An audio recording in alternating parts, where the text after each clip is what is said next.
Welcome back to our my విద్యా ప్రేరణ ఛానల్కి పునఃస్వాగతం. మీ అందరికీ మనసారా నేను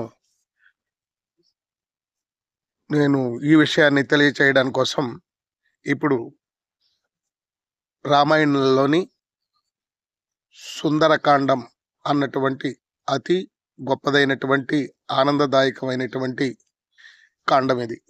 సంతోషదాయకమైనది. ఎందుకన్నాను అంటే రామాయణంలో ఈ ఘట్టం చాలా ముఖ్యమైనది.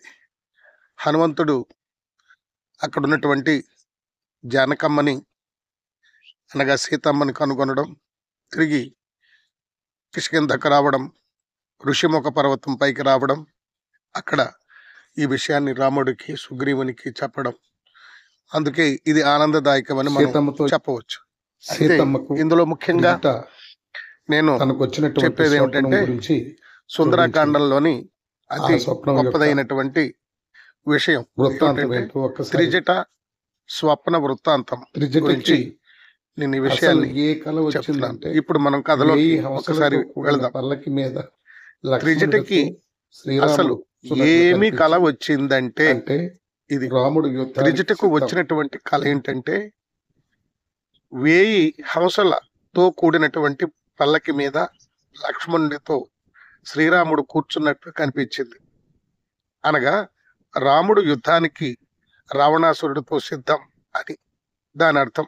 అలాగే ఆమెకి సముద్రము మధ్య ఒక తెల్లని పర్వతం మీద సీత కూర్చున్నట్లుగా కనిపించింది. అనగా సీత అంటే ఎవరు? సాక్షాత్తు శ్రీ మహాలక్ష్మీదేవి. ఆమెకి ఆ చెర నుంచి బయటపడే మార్గం వస్తుందని దాని అర్థం. ఇక కళ, ఇంకొక కళ వచ్చింది. అదేంటంటే ఒక నల్లని స్త్రీ ఎర్రని వస్త్రాలు కట్టి రావణుడు మెడకి కట్టి దక్షిణం వైపు ఈడ్చుకొని వెళ్తున్నట్లు వచ్చింది. అనగా దాని అర్థం ఏమిటంటే సీతాదేవి జగన్మాత, ఈ లోకానికి తల్లి అయిన ఆమెను రావణుడు కామంతో చూశాడు. ఇంకా ఆయనకు వినాశనం తప్పదు అని దాని అర్థం. అలాగే ఒంటె మీద కుంభకర్ణుడు వరాహం మీద రావణుడు దక్షిణ దిశగా వెళుతున్నట్లు త్రిజటకు కనిపించింది. దక్షిణం అంటే మరణస్థానం, అంటే యమస్థానం. అది వాళ్ళకి మరణం తథ్యమని అర్థం. త్రిజటకి విమాన దర్శనం అయింది అంటే సీతాదేవి కోరిక సిద్ధిస్తుందని అర్థం. రావణుడికి వినాశనం తప్పదని, రాముడికి విజయం తప్పకుండా కలుగుతుందని, సర్వ విజయాలు రాముని వైపు, న్యాయాలు రాముని వైపు ఉన్నాయని దాని యొక్క భావం. ఇది త్రిజట స్వప్న విశేషం. ఇది చాలా ముఖ్యమైనటువంటి ఘట్టం. అయితే ఇది మనం ఎంతో పవిత్రంగా భావించినటువంటి ఈ కాండంలో ఉన్నటువంటి త్రిజట స్వప్న విశేషం అలా మనకి కనబడుతూ ఉంటుంది. త్రిజటకు నిజంగా చెప్పాలంటే విభీషణుడు కుమార్తె. విభీషణుడు ఎంత ధర్మాత్ముడు, దయాగుణ సంపన్నుడు మనందరికీ రామాయణం వింటే, వాల్మీకి రామాయణం వింటే తప్పకుండా దానిపైన మనకు అర్థమవుతుంది.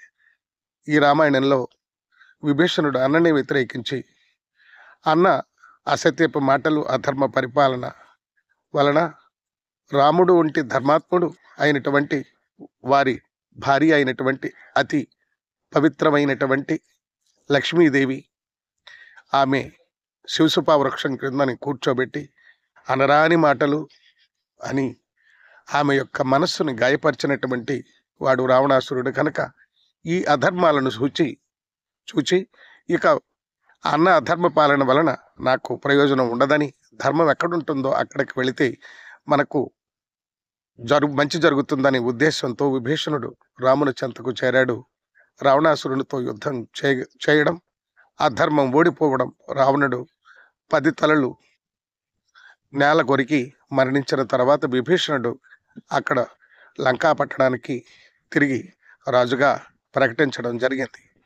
ఈ రామరావణ యుద్ధం, రామరావణ యుద్ధానికి గల కారణాలు, వాటి యొక్క విశేషాల గురించి ఇంకొక విషయం మీతో నేను పంచుకుంటాను. ఆ సందర్భం తప్పకుండా వస్తుంది. ఈ విషయాన్ని మనం తప్పకుండా గమనించి వీటి యొక్క గొప్పతనాన్ని మనం ఆలోచించి ఇది ఉపయోగపడుతుందన్న ఆలోచనతో చెప్పాను. ఈ విషయాన్ని గమనిస్తారని నేను అనుకుంటూ జై హింద్.